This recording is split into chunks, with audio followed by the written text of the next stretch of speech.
வணக்கம். மோடி விரைவில் தன்னுடைய ராஜினாமாவை அறிவிக்கவிருக்கிறார்.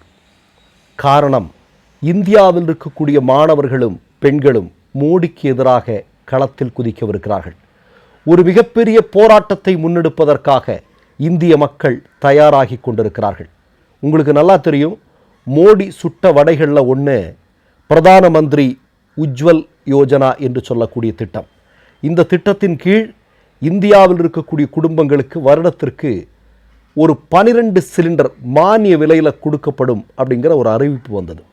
அறிவிப்பு வந்து சில மாதங்கள்லேயே மோடி என்ன பண்ணார்னா 12லிருந்து அது 9 சிலிண்டராக குறைக்கப்பட்டது. அடுத்ததாக உங்களுக்கு நல்லா தெரியும், சமீபத்தில் மோடி ஒரு முடிவை எடுத்திருக்கிறார். இனிமேல் இந்த உஜ்வல் யோஜனா திட்டத்தின் கீழ் மானிய விலையில் சிலிண்டர் பெறுவர்களுக்கு 9 சிலிண்டர்லேருந்து 5 குறைத்து இனி 4 தான் உங்களுக்கு கிடைக்கும் என்கிற ஒரு அதிரடி அறிவிப்பை இவர் வெளியிட்டிருக்கிறார். இதனால் உச்சபட்ச கோபத்தில் இந்திய பெண்கள் இருக்கிறார்கள், குறிப்பாக இந்திய குடும்பங்கள் இருக்கிறது. உங்களுக்கு ஏற்கனவே தெரியும், வணிக சிலிண்டருடைய விலை இன்றைக்கி 2500 ரூபாவை தாண்டி போயிட்டுருக்கு. ஒரு வாரத்தில் ஒரு நாளாவது கேஸ் சிலிண்டருடைய விலை ஏறாத நாள் இல்லை. மன்மோகன் சிங் அவர்களுடைய ஆட்சியில் ஒரு சிலிண்டருடைய விலை என்ன அப்படிங்கிறது நமக்கு தெரியும், 410 ரூபா. இன்றைக்கி அது எங்கே வந்திருக்கு அப்படிங்கிறதையும் நம்ம பார்க்குறோம். அப்போது முதலில் உங்களுக்கு நல்லாக தெரியும், கடந்த 3 வாரங்களாக கவனித்தீர்கள் என்றால் இந்தியாவில் இருக்கக்கூடிய இளைஞர்கள் மோடியும் அமித்ஷாவும் ஆர்எஸ்எஸும் இந்தியாவினுடைய கல்விச் சூழலை எந்த அளவிற்கு கெடுத்து கொண்டிருக்கிறார்கள் என்பதற்கு மாணவ செல்வங்கள் இன்றைக்கு வீதிகளில் நடத்தி கொண்டிருக்கக்கூடிய போராட்டங்களே சான்று.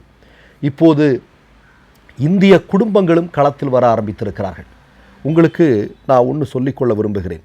என்ன அப்படின்னா, இப்போ நேற்றைய தினம் இப்படிப்பட்ட ஒரு அறிவிப்பு வரக்கூடிய நேரத்திலேயே மோடிக்கு பாராட்டு விழா அப்படின்னு இந்தியா முழுவதும் அடிமை ஊடகங்கள் ஒரு செய்தியை ஊளையிட்டு கொண்டிருந்தார்கள். அது என்ன அப்படின்னா, இந்திய பிரதமர்களிலேயே அதிகமான நாட்கள் பிரதமராக இருந்தவர் என்கிற சாதனையை நேருவிடமிருந்து மோடி பறித்து கொண்டார் அப்படிங்கிறதான் ஒரு மிக முக்கியமான செய்தியாக ஊடகங்கள் ஊளையிட்டு கொண்டிருந்தது.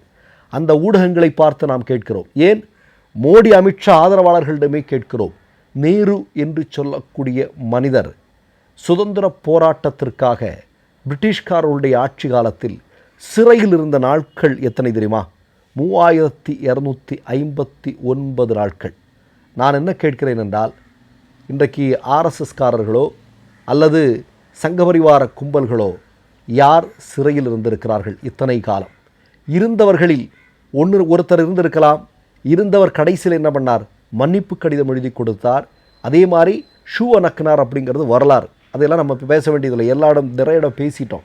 இப்போ நான் என்ன கேட்கிறேன் அப்படின்னா, நேரு இருந்தார் என்றால் அந்த காலகட்டத்தில் இந்தியா எப்படி இருந்தது? நீங்கள் 12 வருடங்களாக ஆட்சி பொறுப்பில் இருக்கிறீர்கள், ஆனால் வருங்காலத்தில் நம் வீட்டு பிள்ளைகள் எப்படி கல்வியில் படிப்பார்கள் என்று தெரியுமா? இந்தியாவுடைய இருண்ட காலம் மோடியினுடைய ஆட்சி காலம் என்று சொல்வார்கள். அதற்காக தான் நான் சொல்கிறேன் என்ன அப்படின்னா, மாணவர்களை தெருக்களுக்கு கொண்டு வந்துட்டீங்க, இந்தியாவில் இருக்கக்கூடிய பெண்களை தெருக்களுக்கு கொண்டு வந்துட்டீங்க, இந்தியாவில் இருக்கக்கூடிய இளைஞர்களை தெருக்களுக்கு கொண்டு வந்துட்டுறீங்க.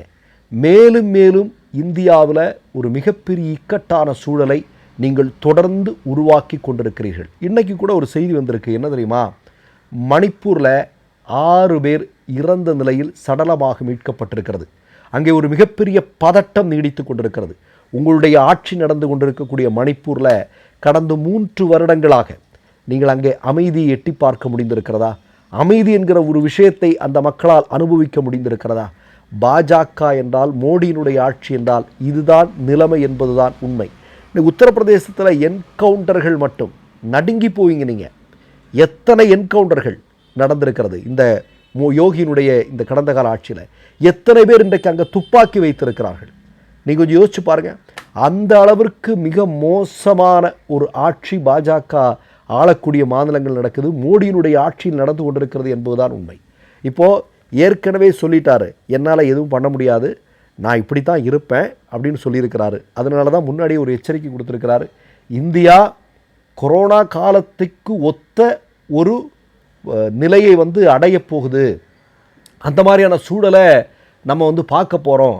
அதனால் நீங்கள்லாம் ரொம்ப நீங்கள் ஃபாரினுக்கு போகாதீங்க, நீங்கள் பெட்ரோல் போடாதீங்க இப்படின்லாம் ஏற்கனவே சொல்லிட்டார். இப்போ நம்ம என்ன கேட்குறோம் அப்படின்னா, உங்களால் ஒரு நாட்டை நிர்வாகம் செய்வதற்கு முடியாது என்பதை நீங்கள் நிரூபித்திருக்கிறீர்கள். நீங்கள் விஸ்வகுருவும் இல்லை, 56 இன்ச்சும் இல்லை, நீங்கள் ஒன்றும் இல்லை, வடை சுடுறதுல தான் மன்னன் அப்படிங்கிறத நிரூபிச்சிட்டிங்க.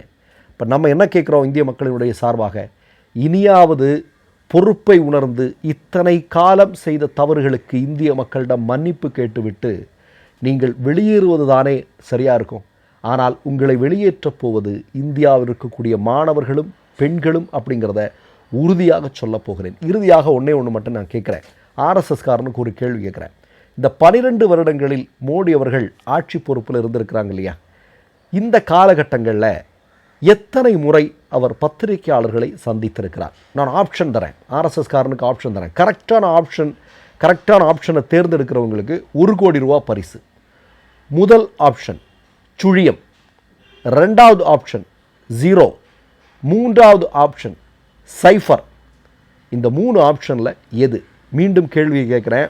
12 வருடம் ஆட்சி பொறுப்பில் இருந்த நரேந்திர மோடி பத்திரிகையாளர்களை எத்தனை முறை சந்தித்திருக்கிறார்? நான் ஒன்று கேட்கிறேன், மன்மோகன் சிங்கும் ஜவஹர்லால் நேருவும் எல்லாம் பத்திரிகையாளர் சந்திப்பை நிகழ்த்தி, ஏன்னா ஒருத்தர் பிரதமர் ஆகிட்டார் இல்லை ஒருத்தர் முதல்வர் ஆகிட்டார் அப்படின்னா மக்களுடைய பிரச்சனைகளை யார் முன்வைப்பார்கள் என்றால் பத்திரிகையாளர்கள் தான் முன்வைப்பார்கள். அவருக்கு பொறுப்பாக பதில் சொல்ல வேண்டிய கடமை அவர்களுக்கு இருக்கிறது. ஆனால் பத்திரிகையாளர்களை பார்த்து பயந்து ஓடிக்கொண்டிருக்கக்கூடிய ஒரு பிரதமராக மோடி இருக்கும்போது நான் தான் அதிகமான நாட்கள் இருந்தேன் என்று சொல்வது இந்திய மக்களை பொறுத்தவரையிலும் அது வெட்கி தலைகுனிய வேண்டிய விஷயம். மற்றொரு நிகழ்வில் சந்திப்போம். நன்றி, வணக்கம். 3 யூடியூப் சேனல்கள் வியாபாரத்திற்கு இருக்கிறது. தேவைப்படுபவர்கள் இந்த எண்ணுக்கு தொடர்பு கொள்ளுங்கள். மை நேம் இஸ் ரெட் சேனலை சப்ஸ்கிரைப் பண்ணிக்கோங்க. அதுக்கப்புறமா பக்கத்தில் இருக்கிற ஜாயின் பட்டனை கிளிக் பண்ணீங்கன்னா ஒரு நியூ பேஜ் ஒன்று ஓப்பன் ஆகும். அதுலேயும் ஜாயின் பட்டனே கிளிக் பண்ணிக்கோங்க. அதில் பார்த்தீங்கன்னா credit R debit card options இருக்கு. இதில் உங்களுக்கு விசா, மாஸ்டர் கார்டு, ரிப்பே அப்படின்னு 3 ஆப்ஷன்ஸ் கொடுத்துருக்காங்க. அதில் நீங்கள் எந்த கார்டு சூஸ் பண்ணுறீங்களோ அந்த கார்டோட நம்பர் என்டர் பண்ணிக்கோங்க. அப்புறமா கார்டோட வேலிடிட்டி மந்த் அண்ட் இயரை டைப் பண்ணிக்கோங்க. அடுத்தபடியா உங்க கார்டோட பின்னால சிவிசி கோடுன்னு சொல்லிட்டு 3 நம்பர்ஸ் கொடுத்துருப்பாங்க. அந்த நம்பரை இதில் என்டர் பண்ணிக்கோங்க. அப்புறமா அட்ரஸ் அண்ட் இன்ஃபர்மேஷன் என்டர் பண்ணிட்டு பைங்கிற பட்டனை கிளிக் பண்ணிக்கோங்க. ஒருவேளை உங்க கார்டு நம்பர் இன்வாலிட்னு காமிச்சிச்சுன்னா உங்க கார்டுல இன்டர்நேஷனல் யூசேஜை எனேபிள் பண்ணுங்க.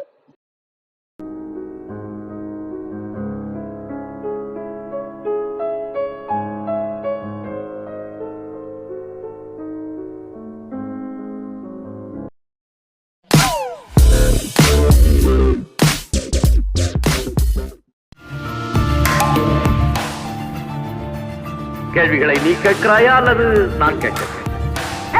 நீ கேட்காத, நானே கேட்கிறேன்.